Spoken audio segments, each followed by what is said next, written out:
Cerita novel Perintah Kaisar Naga bab selanjutnya. Ojo lali subrek, like and comment ya, yuk gasken. Chen Ping mengarahkan jari-jari kakinya dan menghindari racun itu seperti hantu.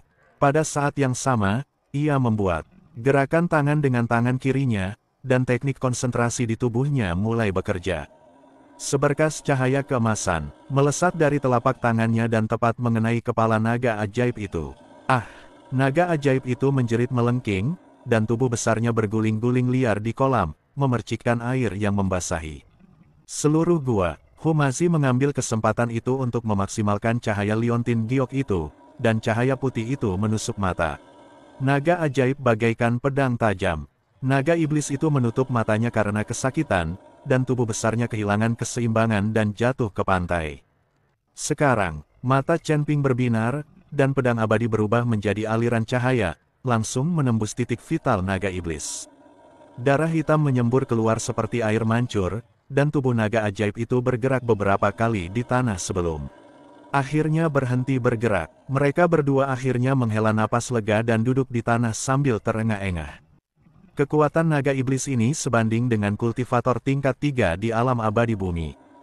Humazi menatap mayat di tanah dengan rasa takut yang masih tersisa. Jurang pemakaman iblis baru saja dimulai, dan ada binatang penjaga yang begitu kuat. Aku khawatir itu akan lebih berbahaya nanti.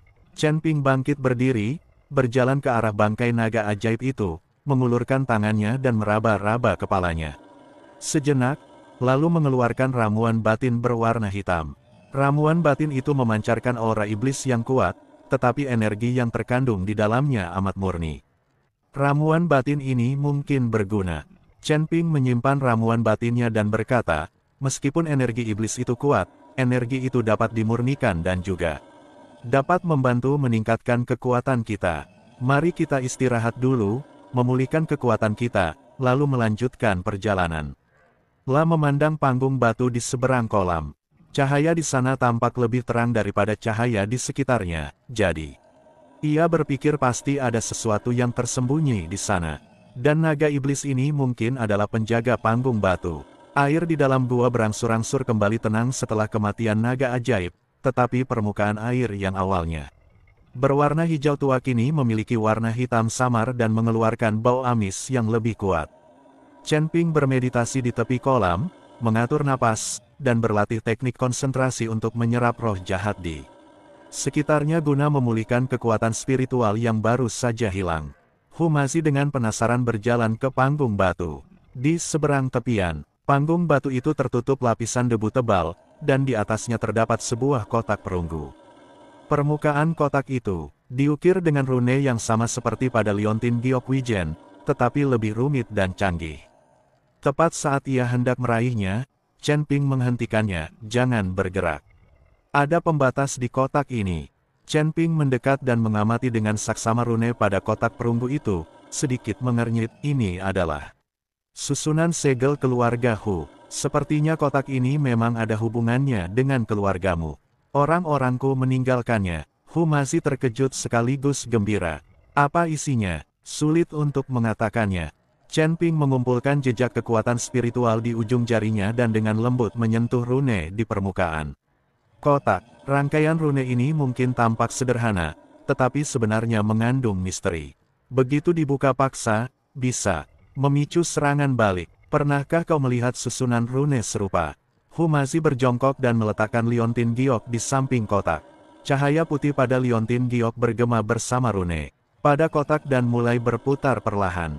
Rune ini, aku pernah melihatnya di ilustrasi buku-buku kuno klanku. Sepertinya ini adalah susunan rune untuk verifikasi garis keturunan. Hanya garis keturunan klan Hu yang bisa membukanya. La mengikuti metode yang tercatat dalam kitab-kitab kuno dan meneteskan darah dari ujung jarinya ke liontin giok tersebut. Liontin giok itu langsung memancarkan cahaya menyilaukan dan menyatu dengan kotak perunggu. Tulisan-tulisan pada kotak itu tampak hidup, mengalir mengikuti jalur cahaya, menimbulkan suara, klik pelan dan terbuka. Perlahan, tidak ada emas, perak atau perhiasan di dalam kotak itu, hanya gulungan kulit binatang yang menguning dan sebuah token hitam. Beberapa baris karakter kuno ditulis pada kulit binatang dengan tinta merah tua, dan kata, Hu terukir di token tersebut. Tepinya dihiasi kristal-kristal kecil, memancarkan fluktuasi samar kekuatan spiritual. Ini, tanda pemimpin klan Huku. Hu masih mengambil token itu, gemetar karena gembira. Konon, hanya ketua klan yang boleh memilikinya. Aku tidak menyangka akan menemukannya di sini. Chen Ping mengambil kulit binatang itu dan membukanya. Tulisan di atasnya samar dan sulit dipahami. Untungnya, ia telah mempelajari aksara kuno dan hampir tidak dapat memahami makna umumnya. Kulit binatang itu mencatat asal-usul jurang pemakaman iblis. Dahulu kala, tempat ini merupakan medan perang tempat. Manusia dan iblis saling bertarung di zaman kuno, dan banyak sekali orang kuat yang tewas di sana. Kemudian, seorang ahli jimat yang kuat membentuk formasi besar dan menyegel monster-monster mati di dasar jurang tersebut, maka dari itu dinamakan jurang pemakaman iblis. Master jimat yang menyusun formasi itu tidak lain adalah leluhur keluarga Hu. Nenek moyangmu sebenarnya adalah seorang ahli jimat kuno. Chen Ping menatap Hu Mazi dengan sedikit keterkejutan di matanya. Ditulis di kulit binatang itu bahwa ia telah mengerahkan seluruh upayanya untuk menyegel monster di dasar jurang. Sebelum meninggal, ia menyembunyikan sebagian warisan jimat itu di kedalaman jurang pemakaman iblis, berharap keturunannya di generasi mendatang dapat mewarisi warisannya dan melindungi Gunung Jiupan. Chen Ping akhirnya mengerti mengapa mantra Hu Mazi begitu kuat. Hu Mazi menatap tulisan di kulit binatang itu, matanya memerah, ternyata keluarga Huku bukan keluarga biasa. Nenek moyang kami memiliki prestasi yang luar biasa, tetapi mengapa kami akhirnya dibasmi? Chen Ping terus membaca, dan bagian belakang kulit binatang itu mencatat rahasia yang mengejutkan. Segel jurang pemakaman iblis tidak abadi. Segel itu melemah setiap 1000 tahun. Misi keluarga Hu saat itu adalah memasuki jurang pemakaman iblis ketika segelnya melemah dan memperkuat kembali formasi jimat.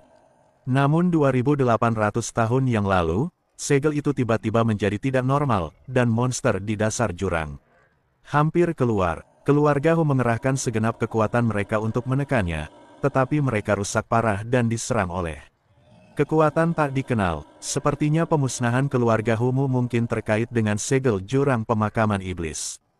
Chen Ping meletakkan kulit binatang itu dan berkata, kekuatan tak dikenal itu mungkin mencoba menggunakan monster itu untuk menghancurkan segel, atau mengingini warisan jimat peninggalan leluhurmu. Hu Mazi mengepalkan tangannya, kukunya menancap dalam di telapak tangannya, tidak peduli siapapun itu, aku harus mencari tahu. Dia dengan hati-hati menyimpan tanda kebesaran sang patriark dan kulit binatang itu, seolah-olah dia sedang memegang harapan seluruh keluarga. Chen Ping mengarahkan pandangannya ke kedalaman gua, di mana ada pintu batu sempit dengan rangkaian simbol yang sama terukir di atasnya seperti kotak perunggu. Sepertinya ini pintu masuk yang sebenarnya. Ayo pergi. Dengan token pemimpin klan, susunan jimat di gerbang batu runtuh dengan sendirinya, dan mereka berdua berhasil memasuki area berikutnya. Ini adalah koridor panjang dengan rune yang diukir di dinding batu di kedua sisinya. Berbeda dari yang terlihat sebelumnya, rune ini memancarkan cahaya keemasan redup dan jelas merupakan peninggalan para master rune manusia. Rune-rune ini dapat mengusir roh jahat. Sepertinya rune-rune ini diturunkan oleh leluhurmu. Chen Ping mengulurkan tangan dan menyentuh rune-rune itu, merasakan kekuatan lembut mengalir ke tubuhnya. Dengan rune-rune ini, kita seharusnya bisa menghindari sebagian besar bahaya. Di ujung koridor terdapat sebuah ruangan batu besar. Di tengahnya terdapat sebuah prasasti batu setinggi 3 meter, yang diukir dengan rune padat dan bersinar dengan cahaya yang menyilaukan. Ada beberapa kerangka berserakan di sekitar prasasti batu. Dilihat dari pakaian mereka, mereka pasti anggota klan Hu. Ini adalah leluhur keluarga Hu saya. Hu Mazi menatap jimat yang tersisa di tulang, matanya kembali berkaca-kaca. Mereka seharusnya datang untuk memperkuat segel, tetapi mereka tidak bisa kembali. Chen Ping berjalan mendekati prasasti batu itu dan mengamati rune-rune di atasnya dengan saksama. Semakin ia mengamati, semakin ia merasa takut. Susunan rune ini sangat indah, mengandung kebenaran hakiki langit dan bumi, jauh melampaui pemahamannya tentang seni rune. Dia mencoba menyelidiki kesadaran spiritualnya ke dalam rune, dan benar-benar merasakan aliran informasi yang besar. Mengalir ke dalam pikirannya, yang semuanya adalah wawasan dan teknik tentang jalan rune. Ini adalah jimat warisan leluhurmu. Chen Ping memejamkan mata dan menyerap semua informasi. Rune pada prasasti batu itu adalah susunan warisan yang sangat besar. Selama seseorang dari garis keturunan keluarga Hu mendekat, warisan itu bisa diaktifkan.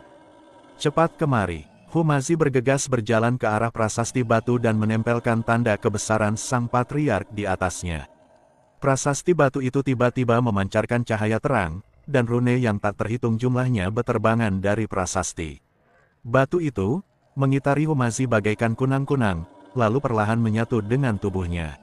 Hu Mazi hanya merasakan bahwa ada banyak sekali pengetahuan tentang jimat di dalam benaknya, mulai dari pembuatan dasar kertas jimat hingga penyusunan susunan jimat tingkat lanjut. Tubuhnya juga berubah. Energi spiritual di tubuhnya menjadi lebih halus, dan meridiannya yang semula tersumbat kini terbuka berkat kekuatan lembut. Kultivasinya perlahan membaik. Ini benar. Hu Mazi merasakan perubahan pada tubuhnya dan begitu gembira hingga ia tidak bisa berkata-kata. Batu. Chen Ping berjaga di samping, dan pada saat yang sama dia juga menyerap informasi jimat yang tersebar di prasasti.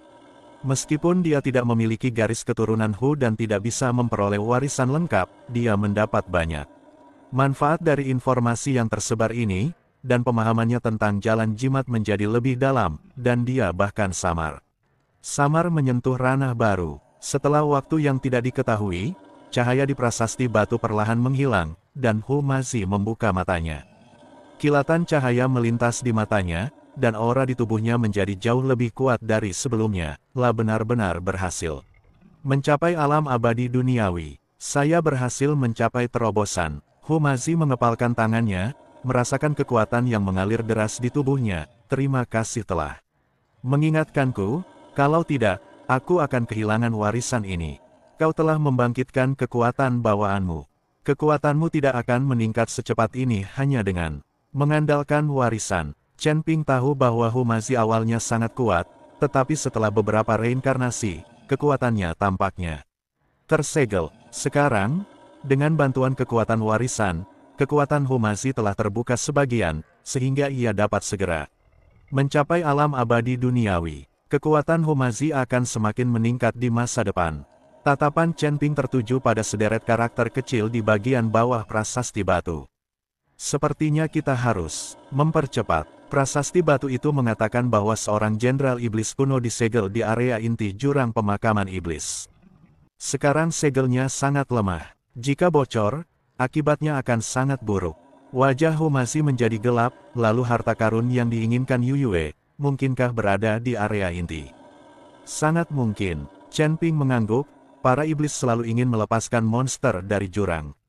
Harta karun yang diminta Yu Yue untuk kita dapatkan mungkin sesuatu yang dapat mengendalikan para jenderal iblis. Kita harus menemukan harta karun itu sebelum orang-orangnya tiba, kalau tidak akibatnya akan mengerikan. Keduanya tidak berani menunda dan terus masuk lebih dalam di sepanjang lorong di belakang prasasti batu. Lorong itu makin lama makin sempit, dan tenaga iblis makin lama makin pekat, tetapi dengan rune peninggalan leluhur keluarga Hu dan token ketua klan pada Hu Mazi, tenaga iblis sama sekali tak dapat mendekati mereka. Setelah berjalan sekitar setengah jam, sebuah kolam magma muncul di hadapan mereka. Magma merah tua bergulung, gulung di dalamnya, mengeluarkan napas yang membakar, dan membakar dinding-dinding batu di sekitarnya hingga berwarna merah. Tidak ada jembatan yang melintasi kolam lava, hanya beberapa rantai besi tebal yang menghubungkan sisi lainnya. Rantai-rantai itu berkarat dan tampak seperti bisa putus kapan saja. Bagaimana saya bisa melewati ini? Hu Mazi menatap magma yang bergulung-gulung dengan cemberut. Rantainya terlalu tipis. Rantainya sama sekali tidak mampu menahan beban kita. Keduanya tidak bisa terbang saat itu dan hanya bisa bergerak maju dengan berjalan kaki. Kemunculan tiba-tiba kolam magma seperti itu sangat mematikan. Chen Ping mengamati sekeliling kolam magma dan menemukan batu-batu yang menonjol dengan ukiran rune yang teratur di dinding batu. Batu-batu ini adalah pijakan. Rune di atasnya dapat menahan suhu tinggi. Kita bisa menginjak batu itu untuk melewatinya.